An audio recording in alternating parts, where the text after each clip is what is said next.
Ok, me parece que todavía no inicia.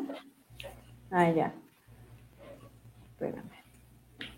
Vamos a dar unos segunditos para que la gente se conecte y y comenzamos. A ver, yo creo que ahorita un par de minutos y empezamos. Vale.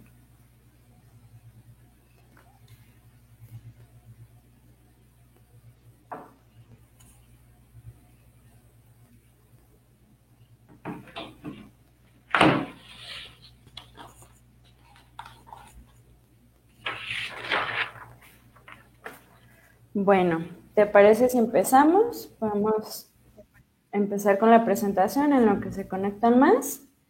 Pues muchas gracias a Claro. todos por estar con nosotros. El día de hoy tenemos una charla con la neuropsicóloga Natalie Lagarda sobre la neuropsicología de las demencias o también conocido como trastorno neurocognitivo mayor.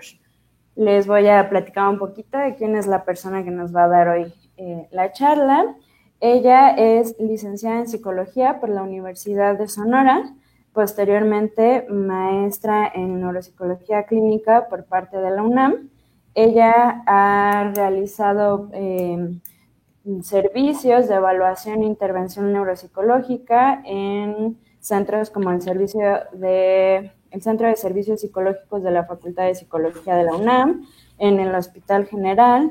También ha colaborado en el Instituto Nacional de Rehabilitación y en el IN, y también en todo este aspecto de enfermedades neurodegenerativas. También ha estado participando en la Asociación Sonorense de Alzheimer y enfermedades similares. Actualmente se dedica al área privada, igual de evaluación e intervención, en temas pues muy variados, tanto de trastornos del desarrollo, del lenguaje, así como de adultos mayores. Entonces, bueno, pues muchas gracias por acompañarnos, Natalie. Podríamos, tú me dices si podemos empezar. Claro que sí. Buenas tardes a todos. Creo que me escucho bien ahí. Yo te escucho muy bien. Ok. Buenas tardes a todos. Estoy muy contenta de estar acá contigo, Jess, saludándote por este medio y saludando a todas las personas que nos siguen por nuestras redes de redes Neuropsicología Clínica.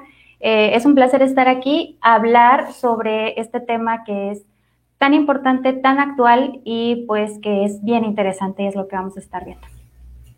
Así es.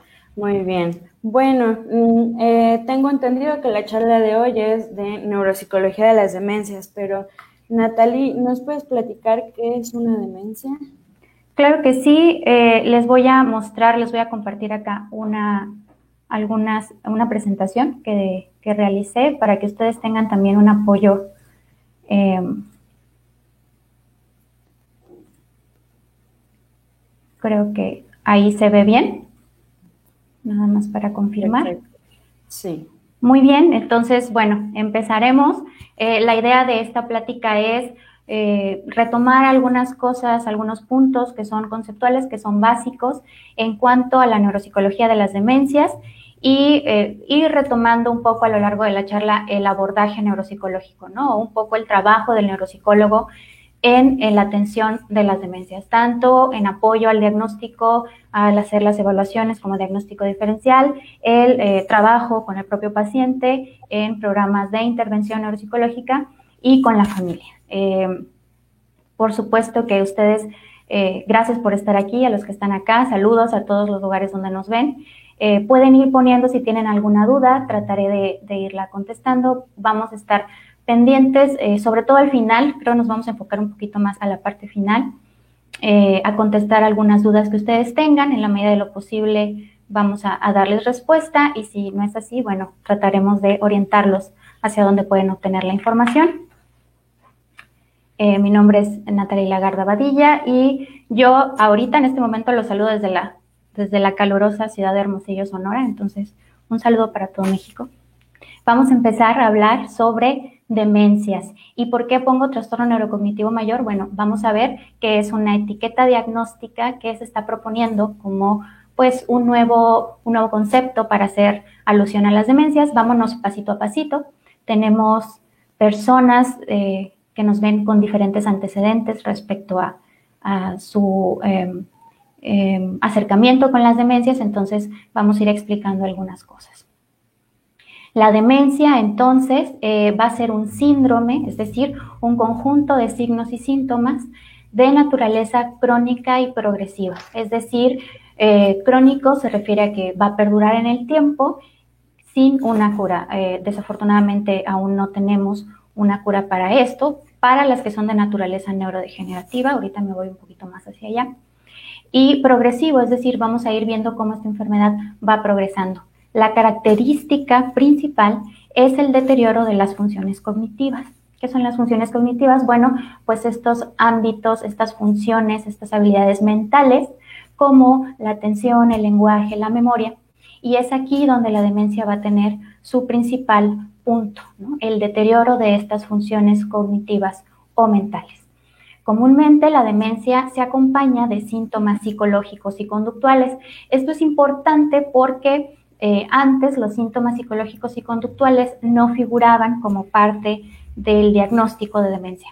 Ahora se sabe que es bien importante atenderlos y mencionarlos, sobre todo porque se presentan hasta el 90% de los casos. Entonces, estos síntomas psicológicos y conductuales se refieren a agitación, ansiedad, depresión, incluso psicosis, delirios, alucinaciones.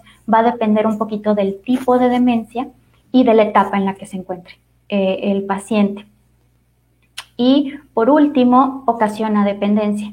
Algo bien importante, Yeslia, de la definición de demencia es que va a necesitar, la persona afectada va a necesitar del apoyo, del acompañamiento de otra u otras personas que le ayuden a realizar las actividades pues, que todos hacemos de manera independiente en la vida cotidiana. Este nivel de dependencia va avanzando conforme la enfermedad también lo va haciendo. Ahora, el término demencia, aunque es el más utilizado, está un poco cada vez siendo más utilizado o cambiado por el término de trastorno neurocognitivo mayor. Esta propuesta de nuevo nombre se hace más o menos como a partir del 2015 y trata pues de ser un poco más específico respecto a lo que estamos hablando. Demencia es un término que se utilizaba desde inicios del siglo XX y hacía referencia a cualquier trastorno psiquiátrico mental. Y poco a poco, pues los otros trastornos fueron acuñando nombres un poco más específicos, mientras que la demencia se quedó con este nombre genérico. Incluso demencia, pues nos vamos a las raíces de las palabras, de es sin o alteración de la mente, ¿no? Entonces es un nombre un poco general y bueno, la propuesta es que trastorno neurocognitivo mayor es más específico, nos da más información de lo que estamos hablando y también más, pues más especial, ¿no? Para lo que estamos hablando. Claro. Me gustaría que nos explicaras entonces qué pasa con el término de demencia senil. Esta es otra cuestión bien importante. Si se fijan en esta definición básica de demencia que estoy mostrando, no hay una edad, ¿no? No estamos hablando de que solo las personas mayores puedan presentar demencia o a partir de cierta edad.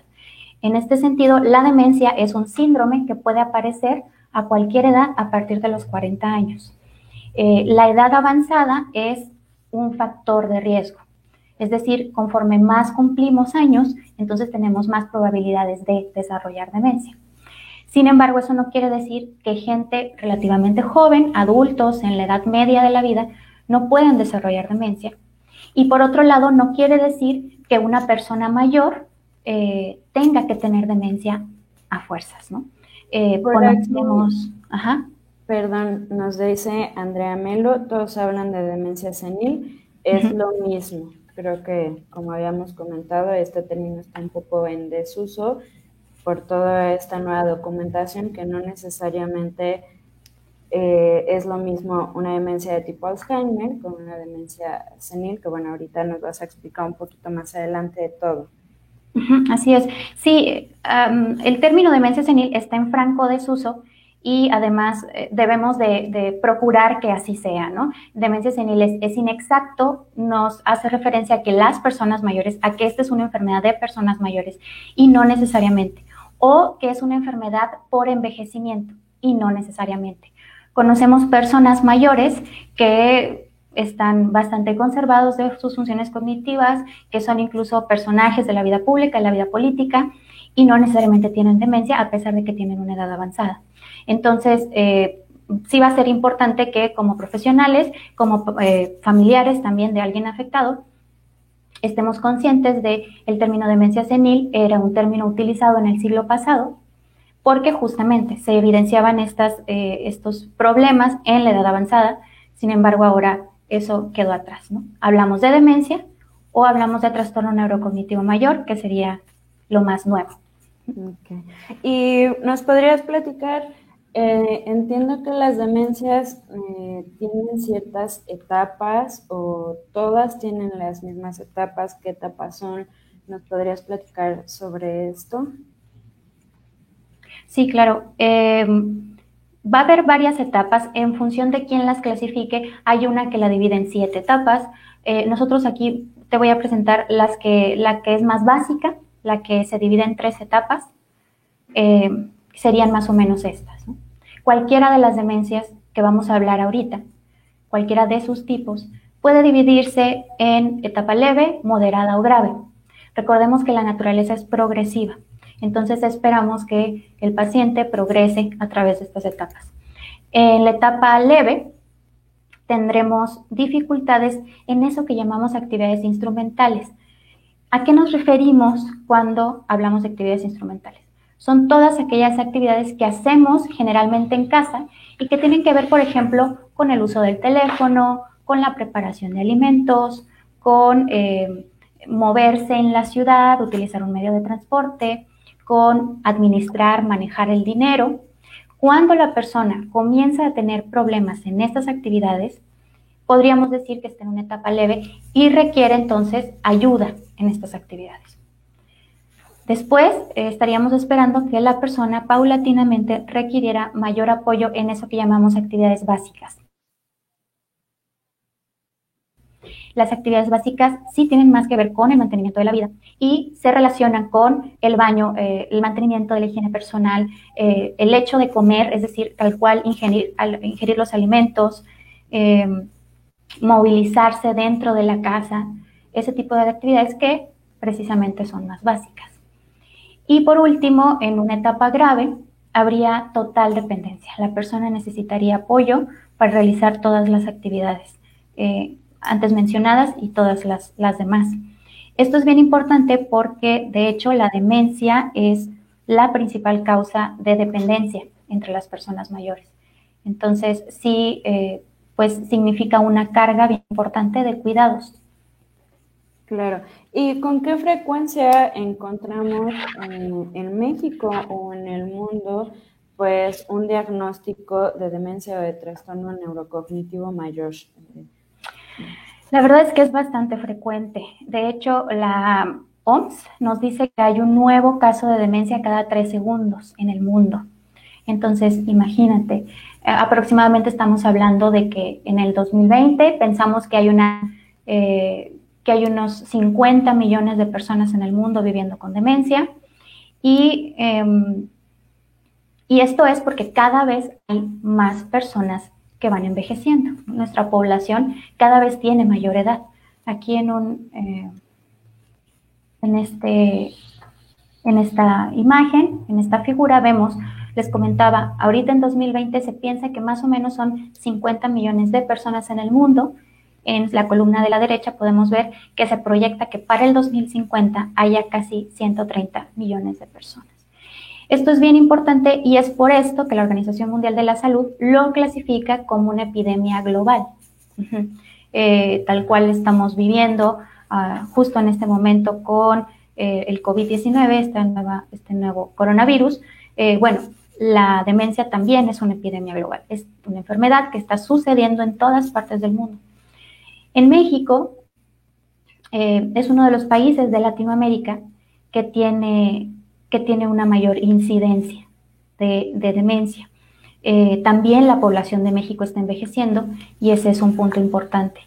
Se piensa que ahorita más o menos 1 millón de personas, de los 120 millones de personas, de mexicanos que somos, más o menos 1 millón de personas viven con demencia, y para el 2050 van a ser 3,5 millones aproximadamente. Entonces esto pues también es un peso importante para los sistemas de salud, un peso importante de cuidados y un peso importante económico.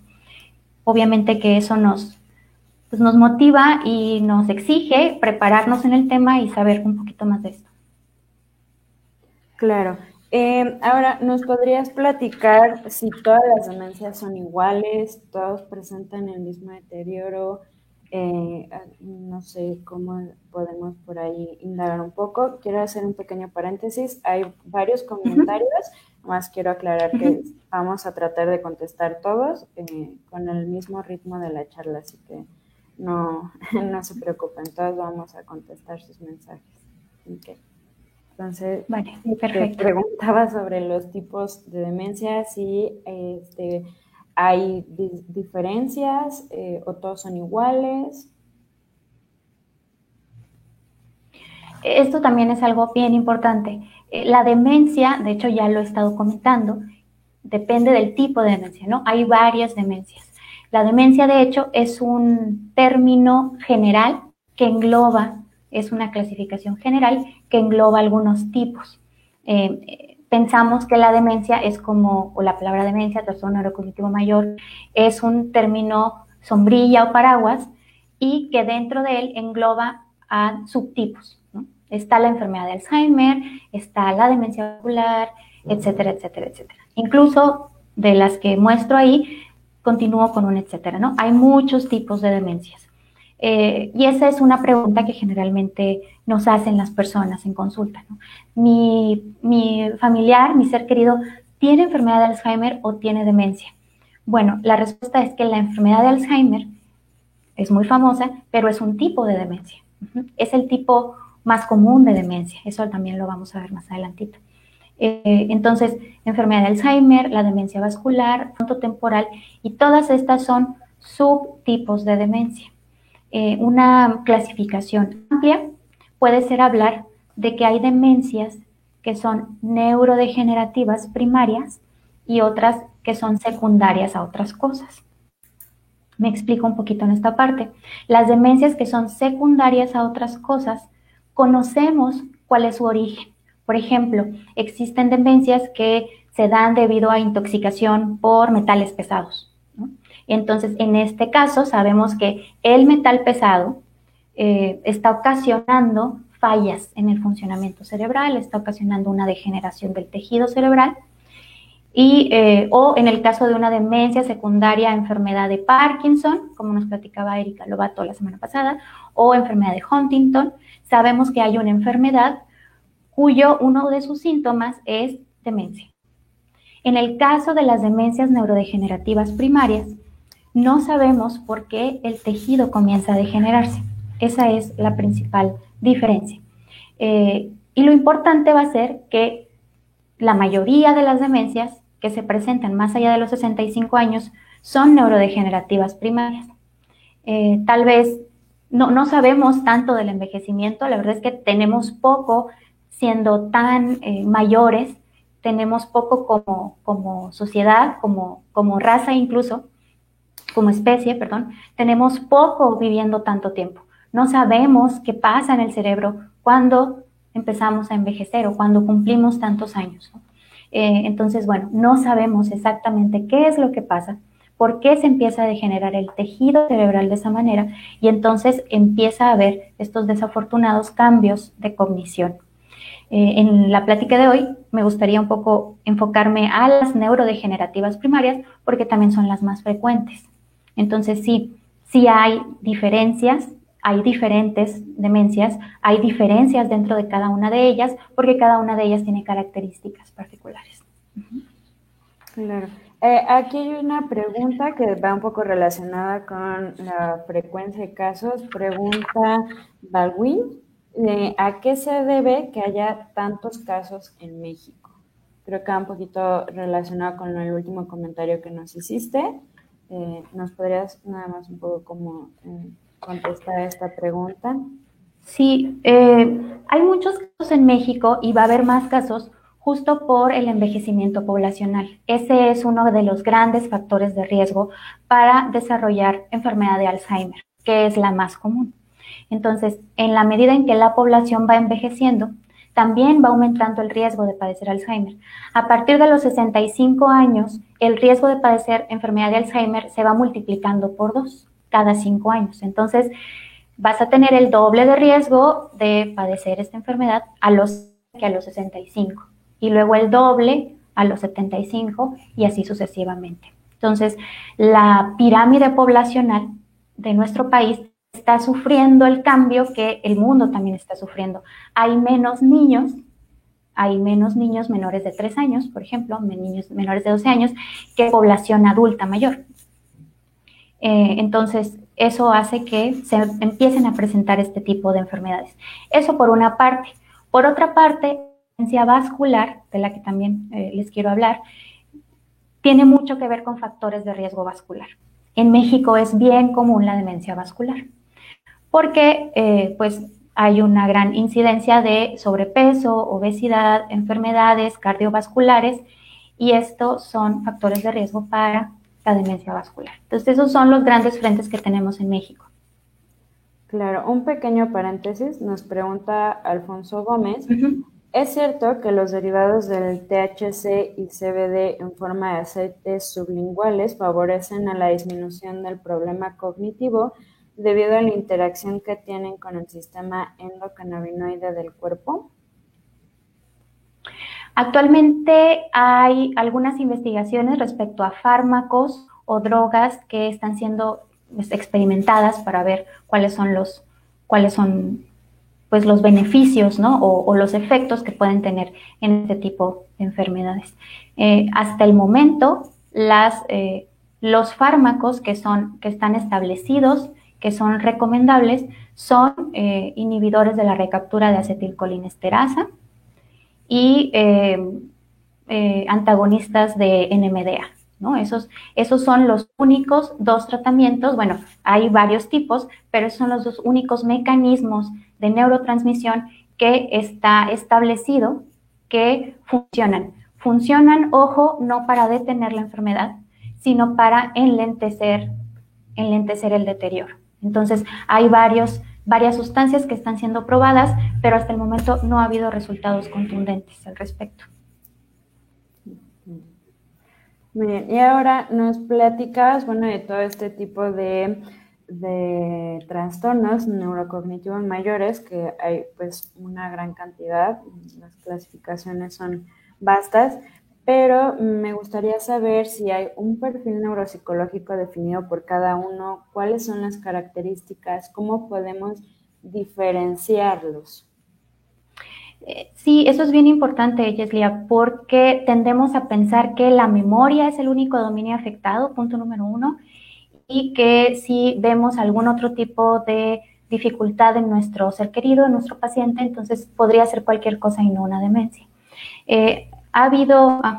Les platico antes de pasar ahí, la enfermedad de Alzheimer, les decía, es la más común, entre el 60 y 70% de los casos son enfermedad de Alzheimer, seguida por la enfermedad vascular, la demencia vascular, y luego la mixta, que por lo general es una combinación de más de un tipo de demencia, generalmente Alzheimer y vascular, y después tenemos cuerpos de Lewy, después tenemos frontotemporal, demencia frontotemporal, y ya solo estas es el casi 95% del total de las enfermedades de los trastornos neurocognitivos mayores. 3 de ellos son neurodegenerativos primarios, excepto la vascular, que tiene una etiología vascular, por supuesto. Esto en mayores de 65 años, no lo perdamos de vista, ¿no? En personas menores de 65 años, la demencia frontotemporal es la que tiene el primer lugar. Respecto a los dominios que pueden afectarse, un poquito retomando lo que me preguntabas, Jess, pueden afectarse muchos dominios, ¿no? El cerebro tiene muchas funciones. Además de la función de memoria y aprendizaje, también tenemos lenguaje, también tenemos atención, también tenemos algo que llamamos funcionamiento ejecutivo. Y este es otro de los logros que tenemos a partir de los estudios neuropsicológicos, ¿no? Cómo la neuropsicología ha ayudado a entender lo que pasa con la función cerebral en este tipo de enfermedades demenciales. Ahora sabemos que no solo se trata de la memoria, se trata de cualquiera de estas funciones, ¿no? Por ejemplo, atención, poner atención, el funcionamiento ejecutivo, que tiene que ver con habilidades de planear, con habilidades de inhibición, el lenguaje, aprendizaje y memoria, habilidades perceptuales y motoras, y cognición social, que tiene que ver con entender los sentimientos y pensamientos del otro y desarrollar empatía y este tipo de cuestiones de interacción social. Claro. Cada ¿Nos una... podrías dar, perdón, creo que te interrumpí. Si nos podías dar algún ejemplo, ya que justamente nos están preguntando que si en conducta también influye este proceso de deterioro y que si los adultos llegan a tener comportamientos como de adolescentes nuevamente. Sí, por supuesto que influye en la conducta. De hecho, cuando veíamos la descripción de lo que es el trastorno neurocognitivo mayor o demencia, veíamos que hay síntomas psicológicos y conductuales. Les platicaba un poquito de que suele haber agitación, suele haber ansiedad o puede haber apatía, por otro lado, puede haber mucha desmotivación, mucha depresión, puede haber dificultades de inhibición y que está muy acompañado con el funcionamiento ejecutivo. Ejemplo, en las demencias que afectan primordialmente el funcionamiento ejecutivo, solemos ver dificultades de inhibición. Puede ser que las personas comiencen a ser muy desinhibidos cuando antes no lo eran, o comiencen a ser más desinhibidos que lo que eran. ¿A qué me refiero? Por ejemplo, que no teman o no les dé vergüenza salir a la calle con ropa que no se pondrían o con poca ropa, que hagan comentarios inapropiados, que comiencen a utilizar un lenguaje soez, a decir groserías, cuando antes no las decían, o hay un incremento importante, que comiencen a hacer conductas o un lenguaje sexual inapropiado en situaciones inapropiadas. Este tipo de desinhibiciones son las que nos prenden los foquitos de alarma en cuanto a la inhibición, al funcionamiento ejecutivo. También puede ser que comiencen a gastar mucho dinero, a comprar muchas cosas que no necesitan, a no planear las cosas, ¿no? Actuar muy impulsivos. Por supuesto que sí puede ser una de las características conductuales que veamos en un deterioro por demencia. Claro, y nada más retomar un poquito la importancia de tener conciencia de que no solo se afecta a la memoria, ya que muchas ocasiones empiezan a presentarse otro tipo de signos, de síntomas en nuestros adultos mayores y lo asociamos con un envejecimiento normal, ¿no? Decimos, es normal, ya está grande, ¿no? Que tenga como estas incoherencias de pronto, porque no ha habido todavía un problema de memoria, ¿no? Pero sí es muy importante que tomen en cuenta que no es normal de repente estos desplantes en algunas cosas, sí, como lo que nos mencionabas de querer salir con otro tipo de ropa, hacer ciertos comentarios pues inapropiados. Creo que es muy importante que consideremos pues que pueden ser signos alarmantes. Hay otras preguntas, me parece que podemos continuar y ahorita las retomamos. Ok, muy bien. Sí, retomando esta parte de los dominios y de que puede afectarse no solo la memoria, sino otros. Incluso la memoria puede estar bastante bien o puede estar bastante preservada y tener muchos problemas de lenguaje, por decir un ejemplo. Alguien nos podría preguntar, con justas razones, bueno, ¿y cuándo sé que sí está afectado y que no es algo relacionado con un envejecimiento normal, justamente como lo decías, ¿no? O no sé, a lo mejor una depresión o a lo mejor otro tipo de trastorno o de problemática, ¿no? Hay dos maneras de cómo vamos investigando que realmente está afectado esto. La primera es la queja subjetiva, que es bien importante. La queja subjetiva viene del paciente o viene de un familiar muy cercano. La queja subjetiva se refiere a esta queja que tiene el paciente de uno mismo, de él mismo, que está teniendo problemas de memoria, de lenguaje, de atención, etc.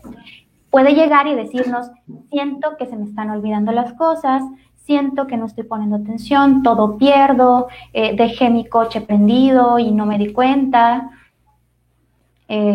o estoy teniendo muchos problemas para ubicar las palabras, por ejemplo. Entonces, esa es la queja subjetiva, esa es una de las primeras cosas que retomamos. La otra cosa que retomamos es una evaluación neuropsicológica estandarizada. Aquí otra vez, el neuropsicólogo tiene un papel bien importante y es cuando el servicio de neurología pues se apoya en el de neuropsicología para el diagnóstico y el diagnóstico diferencial. A través de la evaluación neuropsicológica hacemos una valoración de todos estos dominios y vemos si la persona realmente está teniendo problemas conforme a lo esperado, si se apega a lo esperado o no se apega a lo esperado. Y de ahí podemos objetivizar, concretizar esa queja subjetiva y decir, efectivamente hay un problema de atención, efectivamente hay un problema de lenguaje o de varios dominios, o no, de acuerdo con la evaluación neuropsicológica, los niveles son relativamente normales. No sé si hay alguna otra pregunta sobre esto, Jess. Sí, pero me parece que podemos continuar y después retomamos las preguntas. Creo que muchas de ellas también se van a resolver con lo que sigue de la charla. Vale, perfecto. Y bueno, sí, nada más para cerrar esta parte, es bien importante tomar en cuenta que antes pensábamos que la memoria sí o sí tenía que estar afectada, más otro dominio, que hubiera una afectación de memoria más lenguaje o de memoria más atención. Ahora sabemos que no es así. Hay algunas demencias en donde la memoria se encuentra preservada y son otras funciones las que muestran el deterioro inicial. Bueno, cada una de los tipos de demencia va a presentar un poco un perfil, ciertas características. Me gustaría hablarles de algunas de ellas, las que son más frecuentes, de manera rápida, hablarles de ello. No sé si ustedes también están viendo mis anuncios aquí, una disculpa. No, no se ven a ti, no te preocupes. Gracias. Y bueno, hablar de las más comunes y hablar de la demencia vascular, que es la segunda más común. Entonces, empezaremos por la enfermedad de Alzheimer, que es la más común, es la más frecuente, decíamos, del total de las demencias, entre el 60 y el 70% son por enfermedad de Alzheimer. Aquí en la enfermedad de Alzheimer hay un declive de memoria, aquí sí hay un declive de memoria, y otros, ¿no? La memoria y otros.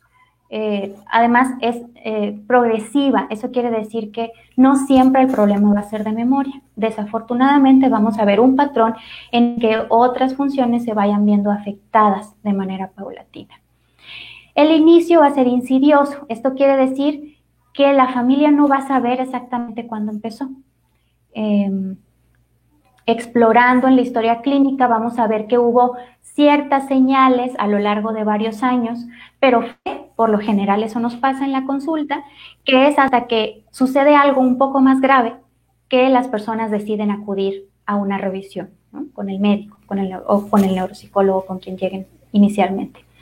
Por ejemplo, que deje la estufa encendida y se le olvide ahí encendida por horas, y entonces alguien se dé cuenta y diga, bueno, esto no es normal, o que deje el coche encendido afuera, las llaves pegadas en el coche. Estoy hablando de ejemplos muy genéricos, porque pase esto no quiere decir que tengamos demencia, pero hasta que suceden esas cosas es que la familia dice, efectivamente, estos signos extraños que he estado viendo no son normales, ¿no?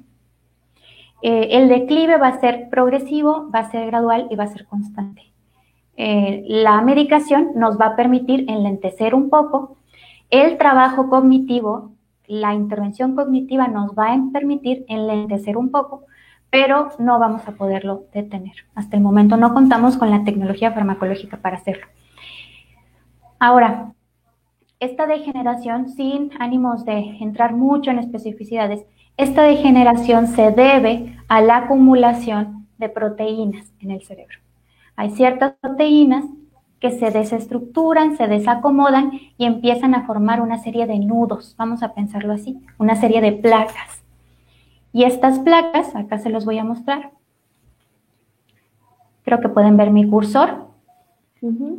Estas placas, que aquí se llaman placas amiloides o placas neuríticas, que aquí vemos una, por acá vemos otra, en el espacio cerebral, estas son las neuronas, nuestras células del sistema nervioso, y van a aparecer ahí, se van a ir formando esas placas y van a generar un ambiente tóxico para las células, por una parte. Por otra parte, dentro de la célula, en este corte que tenemos en la parte inferior derecha, también se van a ir formando una serie de aglutinaciones, aglomeraciones de proteínas, de algo que se llama proteína tau. Entonces, dentro tenemos ovillos o nudos formados por la proteína tau, fuera tenemos placas formadas por la proteína beta amiloide, y eso es lo que va generando un ambiente tóxico y que, como ustedes pueden ver en la imagen de la derecha, pues vaya habiendo una pérdida del tejido, ¿no? Estas neuronas mueren, no pueden ser reemplazadas y bueno, vamos viendo este adelgazamiento, el cerebro va perdiendo masa, va perdiendo pues sí, volumen y se van viendo pues de esta manera. Esta es una enfermedad de Alzheimer avanzada, eso sí, eso es importante. No en un inicio se ve así, no se ve así en un inicio, sino que de manera avanzada podemos más o menos tener una imagen como esta. Vemos, por ejemplo, en la zona hipocampal una fuerte atrofia aquí. Vemos en la parte lóbulo temporal otra atrofia importante. Y bueno, ventrículos laterales dilatados, adelgazamiento cortical. Estas son pues las imágenes que podemos ver, ¿no? en un cerebro con enfermedad de Alzheimer avanzada. Nos pregunta Diego González, ¿qué factores están asociados a muerte en personas con Alzheimer? Los registros médicos, por lo general, no registran la muerte como por enfermedad de Alzheimer, sino que suceden otras cosas como un paro cardiorrespiratorio, eso suele suceder en etapas avanzadas, problemas con la deglución, eso también precipita que haya dificultades pues para la alimentación y que se vaya deteriorando. Las caídas también son importantes, son población mayor, sobre todo cuando hablamos de personas mayores, que es especialmente frágil, entonces una caída puede tener consecuencias también muy graves. Esos son como los principales, ¿no? Por supuesto que hay otros y dependerá del momento de la enfermedad donde se encuentre. A lo mejor una persona que sufre una caída es porque tenía movilidad, podía de alguna manera moverse, mientras que una persona que está en una fase muy grave o muy severa de la enfermedad necesite asistencia para su alimentación, directamente por sonda, por ejemplo, necesite asistencia directamente para respiración, y entonces también vemos algunas enfermedades infecciosas que atacan a las personas por estos procedimientos. También nos comenta Pierre, ¿cuál es la relación que tiene el sueño, o sea, descansar, como para hacer terreno al Alzheimer? Es bien padre esa relación, igual que la depresión, ¿no? El sueño tiene actividad bien importante a nivel hipocampal y a nivel de sistema inmunológico, sistema cardiovascular, vascular en general, aunque el sueño no figura dentro de los principales factores de riesgo o factores protectores para enfermedad de Alzheimer. Lo que sí es que figura como factor de riesgo o factor protector, dependiendo de cómo estemos hablando, si la falta de sueño o un sueño adecuado, para, por ejemplo, enfermedades vasculares o para enfermedades psiquiátricas. Entonces, ¿qué pueden entonces también precipitar un deterioro de las funciones cognitivas, atrofia, etcétera? No es una relación directa, no es una relación causal, evidentemente, porque no sabemos exactamente qué causan las demencias neurodegenerativas, qué las causa. Pero sí podemos saber que todo lo que sea mantenernos saludables ayuda al cerebro. Más adelante tengo un poquito más de información al respecto. Entonces, ¿continuamos? Sí. ¿O hay alguna otra pregunta? Sí hay otras preguntas, pero creo que podemos continuar y las seguimos contestando. Vale, entonces esto que les pongo aquí es un ejemplo en la enfermedad de Alzheimer, pero en todas las demencias neurodegenerativas vamos a ver este patrón. Hay una acumulación en el cerebro de cierta proteína que va a hacer un ambiente tóxico, va a hacer que las neuronas empiecen a degenerarse, morir progresivamente, el cerebro entonces se va viendo de esta manera y las funciones cognitivas, toda la parte conductual, entonces también hay manifestaciones ahí, por supuesto. La demencia por cuerpos de Levy es la cuarta en incidencia y esta tiene algunas características específicas. Por ejemplo, el inicio igual es insidioso, igual no sabemos exactamente cuándo empezó, solo que se ha ido empeorando, y la progresión es gradual, pero aquí la cognición va a ser fluctuante, o sea, va a haber episodios en los que la persona tenga muy poca atención, no pueda poner atención y su estado de alerta esté muy bajo, muy disminuido, y va a haber momentos en los que esté bien en cuanto a atención y estado de alerta. Entonces, estas fluctuaciones en la cognición son muy características de la demencia por cuerpos de Levy. De igual manera, hay alucinaciones visuales. Estas alucinaciones visuales que, ojo, por ejemplo, en la enfermedad de Alzheimer no son tan comunes, no en etapas iniciales, leves, moderadas, no. Las alucinaciones visuales en esta demencia van a ser bien detalladas, bien estructuradas. Por ejemplo, la persona nos puede decir que vio a un hombre en la ventana y que ese hombre venía vestido de tal manera, que le hizo tal gesto, que traía cierto objeto en las manos, es decir, son bien detalladas. Y por último, también es característico que se presente un ligero temblor al que llamamos parkinsonismo. No es enfermedad de Parkinson propiamente, pero se presenta un temblor. Y este temblor va a ser posterior al declive cognitivo. O sea, primero vamos a ver las características cognitivas y poco a poco vamos a ir viendo este pequeño temblor que va apareciendo. En este caso es la proteína alfa-sinucleína la que comienza a hacer aglomeraciones en el cerebro y entonces empieza a dar esta sintomatología que es muy característica de la enfermedad de Levy, de los cuerpos de Levy. La pregunta, sí. Perdón, una pregunta relacionada con las alucinaciones visuales, no propiamente de la demencia de cuerpos de Levy, pero nos pregunta Linda Porrea si es común que presenten alucinaciones pacientes con Alzheimer.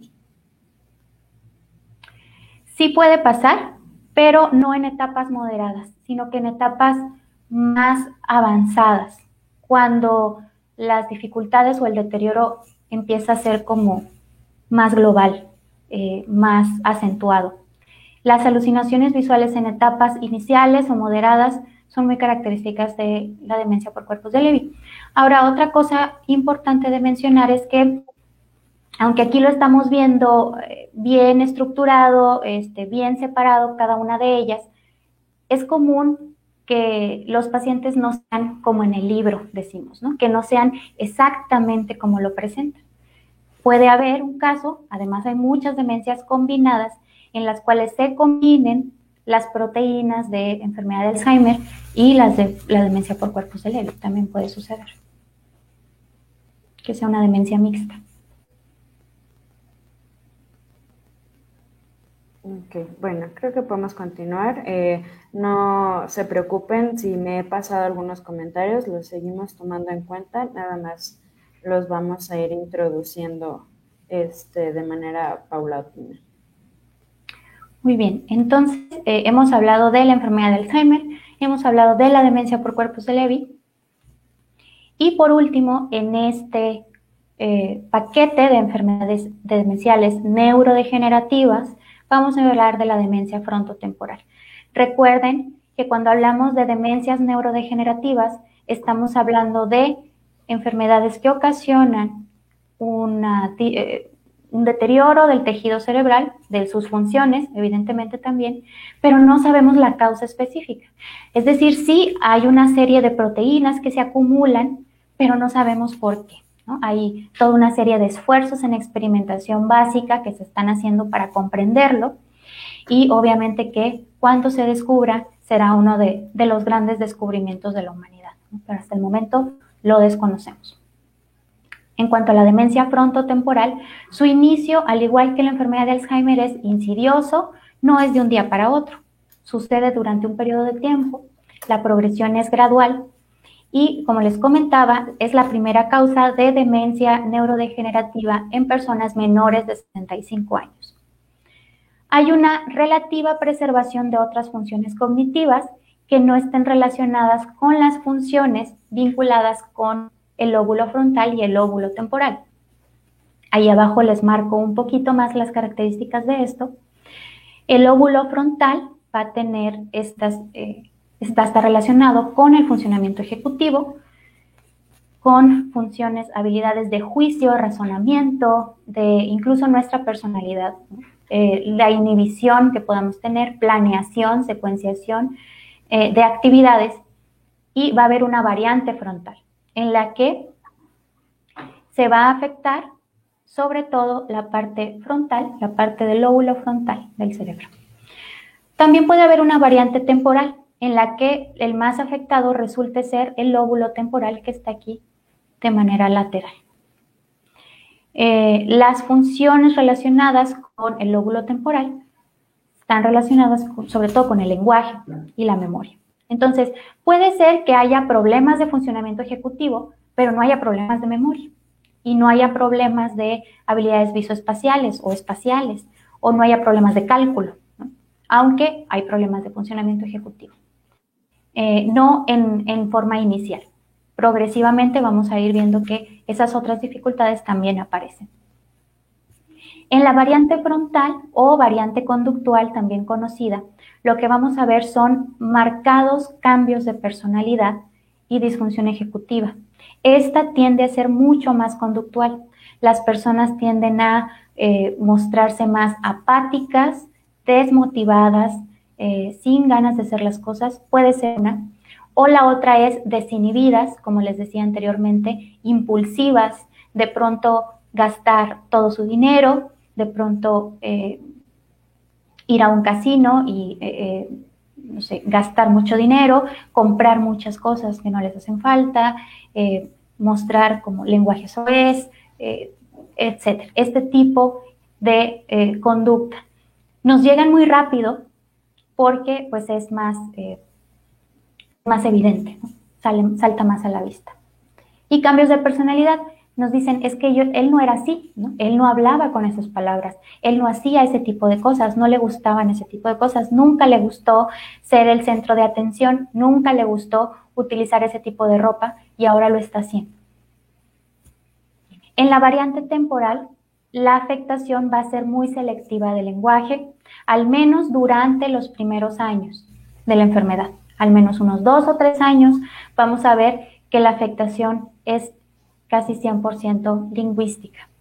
Las personas van a tener problemas para encontrar las palabras que quieren decir, lo que denominamos anomia, van a sentir este fenómeno de punta de la lengua, es que tengo la palabra ahí, pero no me acuerdo exactamente cuál es, pero la tengo en la punta de la lengua. Van a empezar a decir algunas parafasias, a cometer parafasias. Las parafasias pueden ser fonológicas o semánticas. Entonces, si quieren decir mesa, pueden decir silla como error, o si quieren decir mesa, pueden decir masa como error. Y este tipo de dificultades va a ser bastante relacionado con el lenguaje. Estos subtipos tienen el nombre de demencia semántica, un tipo, y el otro de afasia progresiva primaria.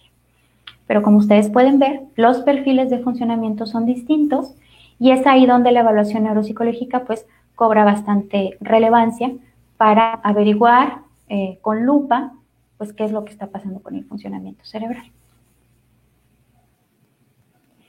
Y por último, la demencia vascular no es un tipo de demencia neurodegenerativa primaria. La demencia vascular tiene su propia clasificación como demencia vascular.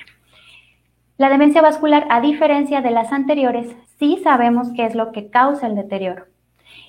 Recordemos que todo nuestro cuerpo está lleno de vasos sanguíneos y en nuestras extremidades y en el cerebro hay vasos muy pequeñitos, que les decimos capilares.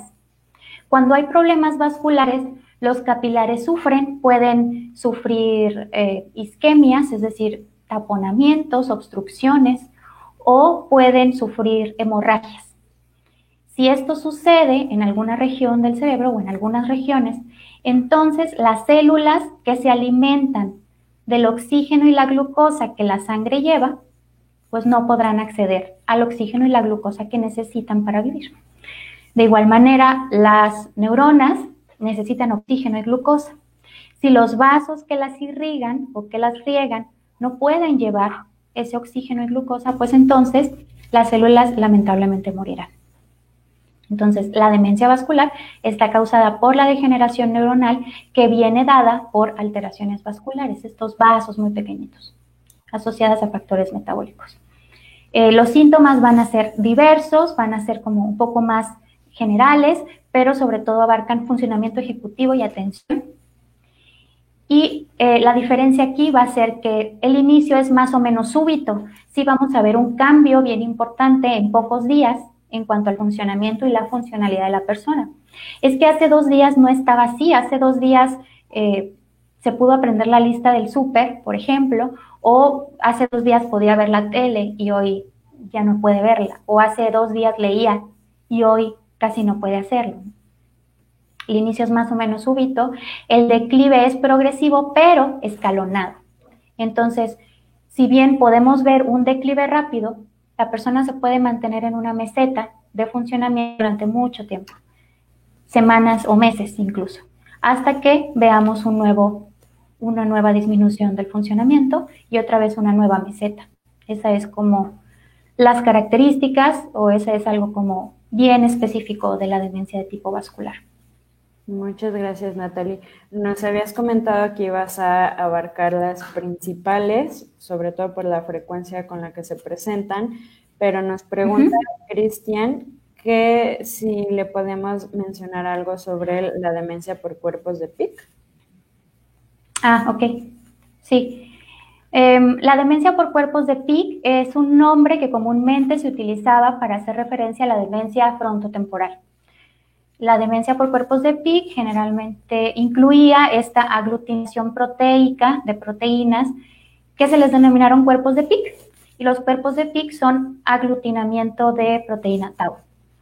La proteína tau se aglutinaba, se conglomeraba, sobre todo en lugares frontales del lóbulo frontal, y se le llamó así por la persona que lo describe como demencia por cuerpos de Pick, demencia de Pick, enfermedad de Pick. Ahora, las nuevas clasificaciones nos dicen que será mejor llamarla como demencia frontotemporal porque incluye un abanico más amplio de afectación de la demencia y no solo la que presenta cuerpos de Pick. Lo que pasa es que la demencia frontotemporal presenta múltiples manifestaciones en cuanto a la proteína que se aglutina. Entonces, no solo son cuerpos de Pick, por eso prefieren aumentar, digamos, el zoom, abrir la cámara, abrir la visión y meter más como demencia frontotemporal como una afectación más general, dentro de la cual estaría la variante conductual o la demencia por cuerpos de Pick. Okay. Nos pregunta también Daniel Varela, ¿qué ocurre con el factor neurotrófico derivado del cerebro en las demencias? Hay un montón de investigaciones de eso. De hecho, hay investigaciones en México que son muy importantes al respecto. Lo que pasa es que es realmente complicada la cascada de reacciones químicas que suceden a partir de lo que les estoy presentando, ¿no? Estos aglutinamientos de proteínas presentan una cascada bien importante de neuroinflamación, de muchas cosas que suceden a nivel más molecular, más celular. Entonces, hay factores neurotróficos, pero estos definitivamente están disminuidos y no es posible la recuperación a partir de la velocidad en la que se está degenerando, además que todo el entorno empieza a ser bastante tóxico. No todo el entorno cerebral, sino por las regiones donde donde va avanzando, ¿no? Dependiendo de cada una de ellas. Claro. Y bueno, las demás preguntas van un poco relacionadas a lo de factores. ¿Y qué factores nos hacen propensos o hay factores de protección? Creo que podemos pasar a este punto y ir retomando las preguntas que nos han hecho. Perfecto. Justamente acá vamos a hablar un poquito de factores de riesgo. Hablamos de factores de riesgo porque no sabemos específicamente qué lo ocasiona. En ese sentido, no podemos echarle la culpa a alguien y decir, totalmente podemos prevenir si hacemos esto. En el caso de, vamos a traer al famoso COVID-19, sabemos que el SARS-CoV-2 es el virus que provoca el COVID-19. Entonces, si mantenemos a raya este virus mediante una serie de acciones como el lavado de manos, el distanciamiento social, entonces no nos enfermaremos, ¿no? La probabilidad es alta de que no nos enfermemos. Sin embargo, no sabemos cuál es el agente causal de la neurodegeneración en estas demencias neurodegenerativas. Y bueno, entonces las recomendaciones son muy generales hacia, sobre todo, cuestiones vasculares, es lo que vamos a ver en cuanto a los factores de riesgo. Vamos a hablar primero de esos factores que son no modificables. Hay genes que están relacionados, que se han vinculado, que han correlacionado con la presentación de demencia, de tipo Alzheimer principalmente. La APOE3, la presenilina 1, 2 y 3, o la PPA son alelos de genes que parecen ser, incrementan de manera importante las probabilidades de que presentemos enfermedad de Alzheimer. Eso sería no modificable, ¿no? Si lo tenemos, no hay manera de modificarlo, aún, tal vez en el futuro la tengamos. La edad avanzada es otro de los que ya les hablaba. A partir de los 65 años vamos doblando las probabilidades de tener demencia cada 2 años. Tampoco podemos hacer nada para modificarlo. Y el último es el sexo. Parece ser que las mujeres tenemos una carga o una probabilidad más importante para padecer enfermedad de Alzheimer, mientras que los hombres para demencia vascular. Todas ellas son factores no modificables. Vayamos ahora a los que son modificables o potencialmente modificables y en los que podemos intervenir. Les estoy presentando 8 factores que son los que están más establecidos, que son los que tienen más evidencia de respaldo al respecto. El primero de ellos es la baja escolaridad en la edad temprana. Entre más estudiemos en una edad joven, adulto joven, niño, adolescente, entre más estudiemos, menores probabilidades tenemos de padecer demencia. Entonces, la baja escolaridad se relaciona con eso. La depresión es otra de las cosas que se relaciona con un alto riesgo de padecer demencia. Entre mayor tiempo la persona pase en episodios de depresión sin ser tratada, entonces habrá un mayor riesgo de depresión. La pérdida sensorial, las alteraciones sensoriales, son uno de los factores modificables más importantes y de los que poco se sabe. Poco se sabe que la pérdida auditiva en edad media, estoy hablando 40, 50 años, una persona que vaya perdiendo el oído, que vaya perdiendo la audición o que vaya perdiendo la visión, va a tener probabilidades incrementadas de padecer demencia en años posteriores, siempre y cuando no se corrija. Entonces, tenemos que ser bien directivos en cuanto a que toda persona que tenga alguna dificultad de audición o visión en edad media, sobre todo siempre, pero especialmente en edad media, hay que corregirlo utilizando aparatos auditivos, utilizando lentes, etcétera. Eso ya será decidido por un médico, ¿no? Pero sí, es algo bien interesante. Mantener las entradas sensoriales sanas nos va a dar un mejor pronóstico. La otra cuestión es el distanciamiento social. Las personas que tienen menos relaciones significativas, saludables con otras personas, entonces tienen mayor riesgo de padecer demencia. Y por último, están 4 factores que son 100% cardiovasculares. Y aquí es totalmente cierta esa parte de lo que es bueno para el corazón, es bueno para el cerebro. Cuidar los niveles de presión arterial. En ese sentido, factor de riesgo sería hipertensión, diabetes, tabaquismo y sedentarismo. Todos estos 4 factores de riesgo está bien establecido que al menos los 8 factores de riesgo pueden explicarnos hasta un 50% de la enfermedad, de la probabilidad de padecer la enfermedad.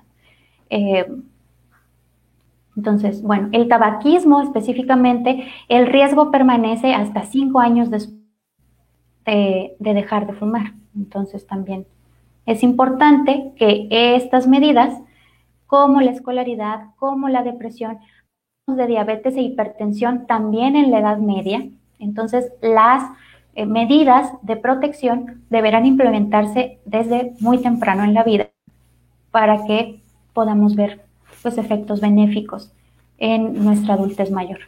Natalie, nos están preguntando mucho sobre la reserva cognitiva, que va un poco en función de la baja escolaridad. Nos mencionan si aumentar la reserva cognitiva va a evitar que se pierdan procesos cognitivos, o que si la estimulación cognitiva va a evitar el Alzheimer o lo va a retrasar. Ok, son buenas preguntas y tendrán que ver con los factores protectores. En cuanto a los factores protectores, ahorita respondo específicamente estas preguntas de reserva cognitiva y estimulación cognitiva. En cuanto a los factores protectores, les decía, cuidar la salud cardiovascular y metabólica va a ser fundamental, sobre todo en nuestro país, en México y en otros países latinoamericanos, donde hay una gran prevalencia de enfermedades como obesidad, hipertensión y diabetes. Todo lo que tenga que ver con una dieta equilibrada, ejercicio físico constante, no fumar, mantener los niveles de presión arterial y glucosa en sangre normales, mantener nivel de triglicéridos y colesterol estables, todo eso va a abonar para la salud del cerebro. Les decía también el contacto social, mantener la salud psicológica en el sentido sobre todo de la depresión e invertir en reserva cognitiva. El tema de la reserva cognitiva es un tema bien bonito y bien amplio, que tiene que ver con eso, considerar nuestro cerebro como si fuera un banco. Nosotros podemos ir al banco e ir ahorrando dinero en el banco para cuando vengan pues, tiempos complicados o para algo que queremos hacer en el futuro, y entonces vamos ahorrando poco a poco en el banco y vamos haciendo crecer nuestro ahorro. Podemos entonces ver al cerebro también como un banco, excepto que lo que vamos a ir ahorrando va a ser, ese dinero en nuestro cerebro va a ser habilidades y conocimientos, información, cuestiones que nos reten a hacer cosas diferentes. Ahí voy un poquito más lento. En ese sentido, la reserva cognitiva es eso. Hacer un colchoncito, hacer un ahorro de varias habilidades, de varios conocimientos, de diferentes cosas que sé hacer, que puedo hacer, diferentes actividades en las que estoy involucrado, para que en tiempos un poco complicados podamos echar mano de esas habilidades.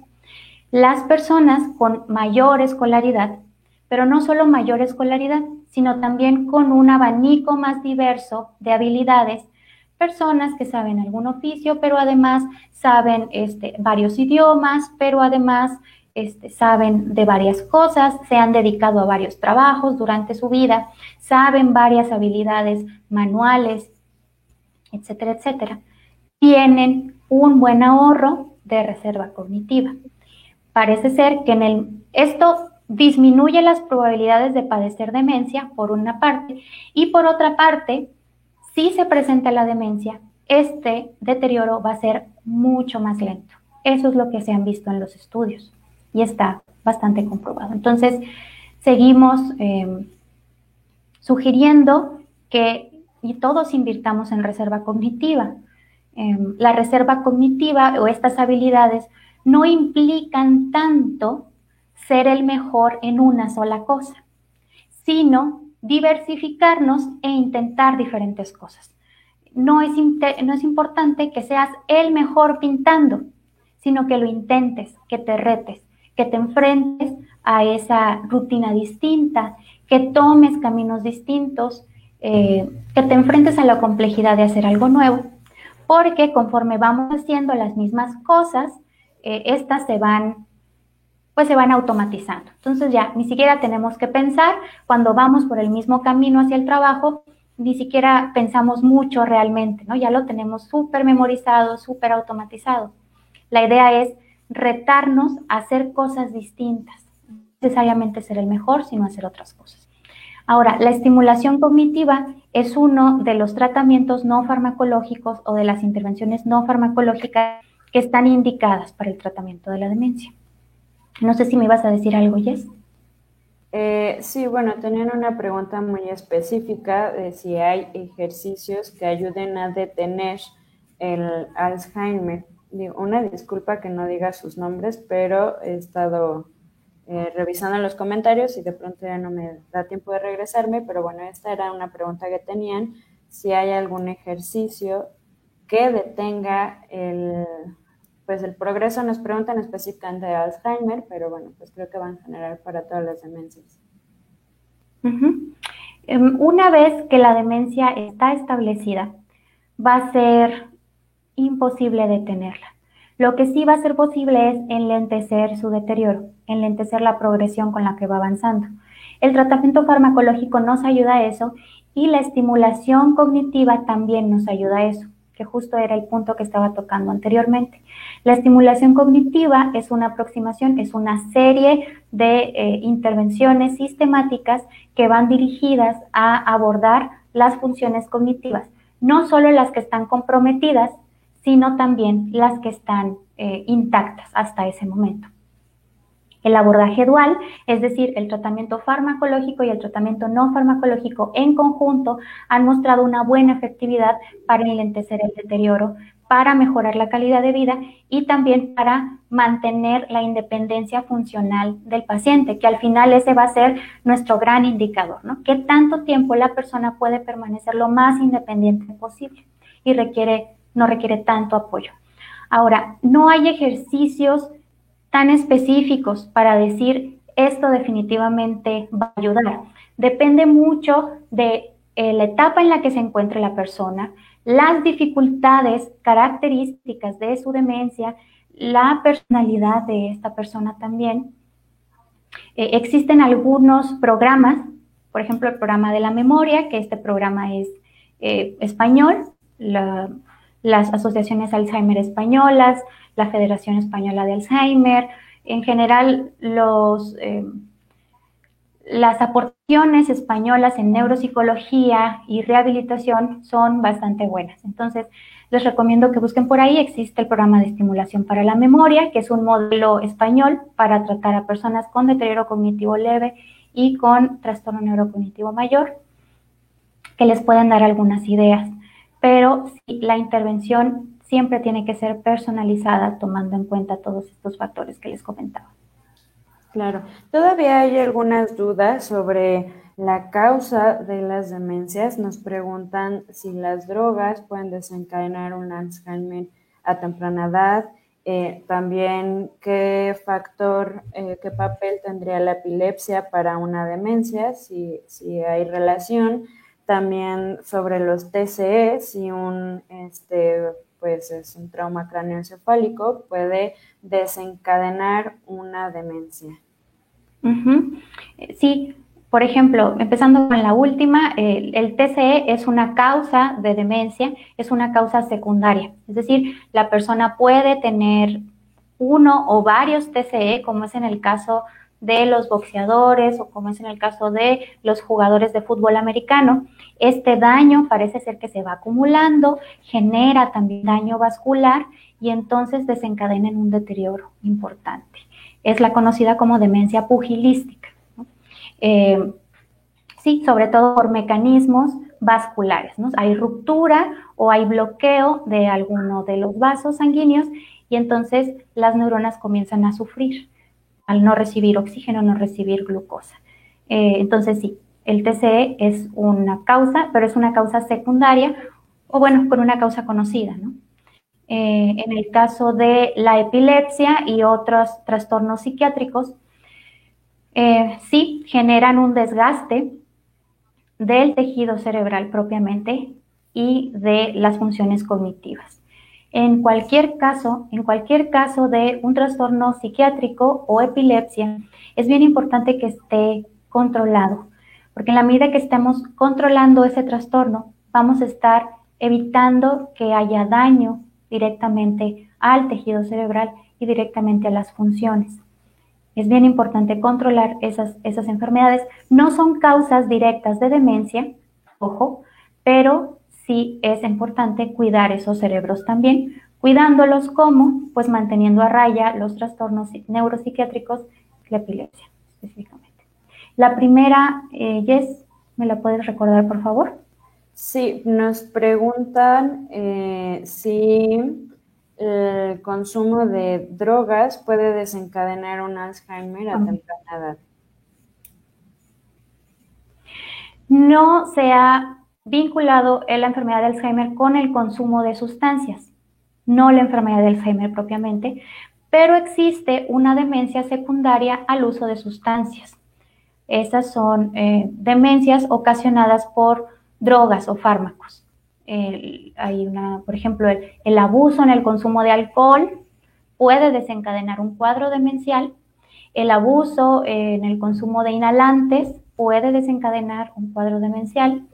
Y esas sí son demencias, pero secundarias al uso de sustancias. Recordemos que el Alzheimer es su origen es desconocido, es neurodegenerativo por sí mismo y no se ha vinculado con el uso de sustancias propiamente, pero el uso de sustancias prolongado sí puede ocasionar una demencia por sí mismo.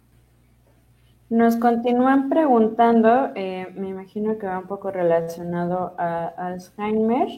Nos pregunta Andrea Melo si esas proteínas se exacerban con el tiempo, es decir, ya existen en el cerebro o empiezan a aparecer con la edad. También nos llegan a preguntar nuevamente si que hay carga genética, si hay apoptosis durante las demencias y si se pueden prevenir las demencias. Ok. Lo primero que nos preguntaban era sobre, ¿me recuerdas por favor? Mi memoria. Sobre si estas proteínas, me imagino que se está refiriendo a la tau, sí, o no sé, se exacerban con el tiempo, es decir, ya existen en el cerebro o empiezan a aparecer con la edad. Esas proteínas ya existen ahí. Esas proteínas existen en las células de muchas células del cuerpo. Las proteínas son parte fundamental para la construcción de la propia estructura de la célula. Lo que sucede es que empiezan a desorganizarse, empiezan a dejar de hacer sus funciones y empiezan a agruparse en estos nudos. Entonces sí, las proteínas ya existen, no son malas por sí mismas, sino que parece que, no sé, por decirlo de manera muy vaga, se desprograman o tienen otra programación y entonces empiezan a acumularse y a alejarse de su función inicial. Nos preguntaban sobre la parte genética.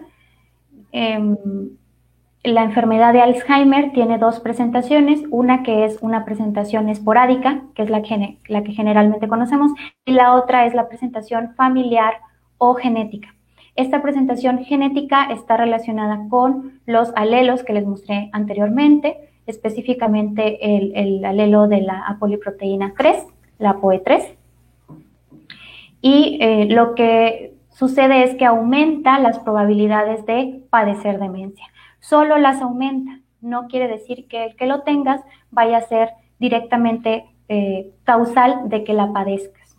Solo tienes un gen que parece ser que aumenta las probabilidades.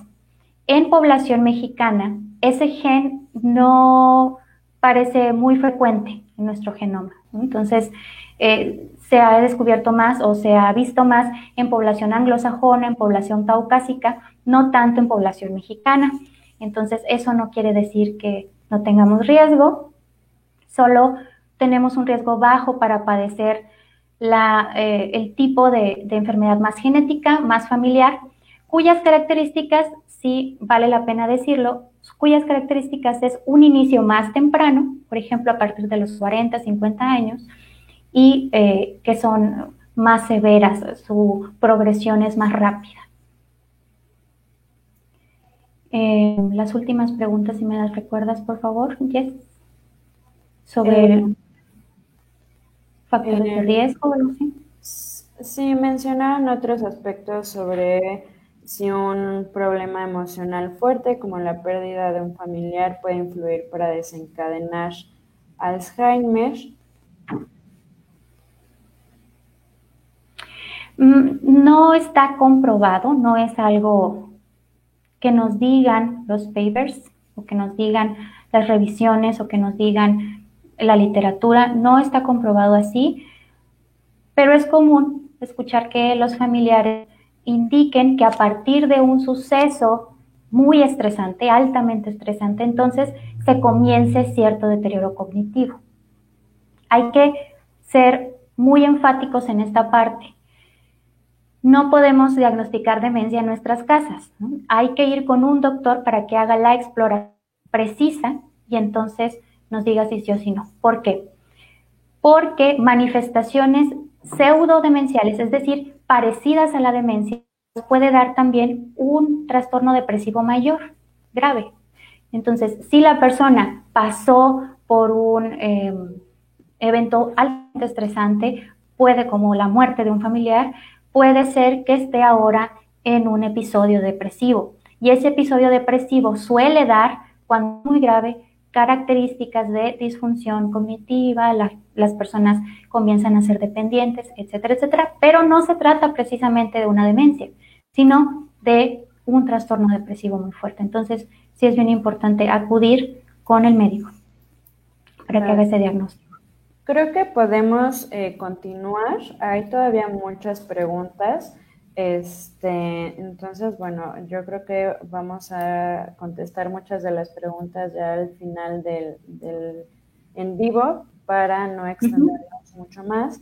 Me gustaría que pues fuéramos cerrando la charla y los que se hayan quedado con dudas, que todavía hay muchas dudas, comentarles que vamos a tratar de responderles por mensajito, por los comentarios, pero también aprovechando promocionar que en junio vamos a estar abriendo varios cursos. Uno de ellos es de demencias, para todos aquellos que están tan interesados en continuar con esta formación. Así es, estamos preparando un material un poquito más extenso, más específico para aquellas personas que estén interesadas en conocer un poquito más a fondo de demencias. Vamos a estar ofreciéndoles un curso por ahí. Manténganse en contacto con nosotros. Y bueno, ya estoy por terminar. Hablamos sobre factores de riesgo, factores protectores. Lo último que me gustaría agregar es esto, ¿no? El costo de cuidar. Durante la charla hemos hablado mucho de la dependencia que desarrollan estos pacientes y no hemos hablado de los cuidadores. No es específicamente una charla de cuidadores, pero siempre me gusta recordarles, ponerles un poco el reflector porque resultan a veces ser, en algún momento fueron como los más olvidados de todo este fenómeno. Ahorita afortunadamente hay mucha investigación, hay bastantes esfuerzos por atender las necesidades de los cuidadores y nada más recordar, la parte del cuidado también es todo un mundo y es bien costoso, ¿no? Tanto en horas invertidas como en costos económicos. Las personas que cuidan por lo general tienen que renunciar a sus trabajos, tienen que disminuir sus horas de trabajo y el costo emocional. Hay una alta prevalencia, incidencia y prevalencia de ansiedad y depresión en las personas que cuidan. Entonces, nada más, pues recordar que está ahí, que es algo que también tenemos que abordar, que es algo que abordamos desde la neuropsicología y ojalá en el curso podamos entendernos un poquito más en la parte de los cuidadores. Yo les agradezco mucho, con eso terminaría mi intervención y pues con gusto les puedo estar contestando sus comentarios o preguntas por mensaje en la página. Claro, muchas gracias, Natalie. Nada más me gustaría hacer como un pequeño cierre. Sí. Eh, Nos preguntaban qué pueden hacer si tienen sospechas de un familiar con un deterioro cognitivo. Bueno, acudir a los especialistas, ¿no? Justo va en relación con otras preguntas, que es quién diagnostica la demencia, ¿no? Como en algún momento lo mencionabas, es un trabajo en conjunto, hay un tratamiento farmacológico, pero también hay un papel del neuropsicólogo. El neuropsicólogo va a dar como un perfil cognitivo, pero no podemos dejar de lado lo farmacológico, ¿no? Entonces, creo que hay que empezar a trabajar en conjunto y pensar en conjunto y no tanto en esto de todos tenemos distintos papeles, ¿no? Ante una enfermedad tan compleja con múltiples etiologías, múltiples perfiles neuropsicológicos. Entonces, la recomendación es acercarse a los especialistas, pueden enviarnos un mensajito, también tenemos correo electrónico para poder orientarlos de manera más específica.